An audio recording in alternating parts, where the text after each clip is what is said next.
அங்காரகன் அவன் தங்கும் இடமே அவன் பொங்கும் முகத்தை காணுதல் வேண்டின் நெருப்பாய் எரியும் செவ்வாய் பகவான் மழையாய் மாறி பொழிந்திடுவான் அவன் பிள்ளையார் பட்டி வணங்கிடும் மாந்தர் மனதுக்கு உறுதியை கொடுத்திடுவான்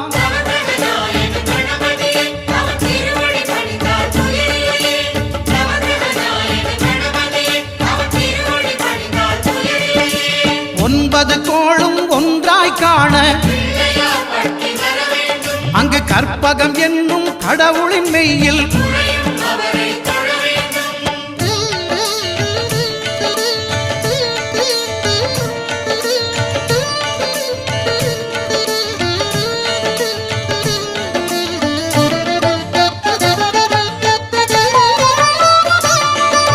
புத பகவானின் பத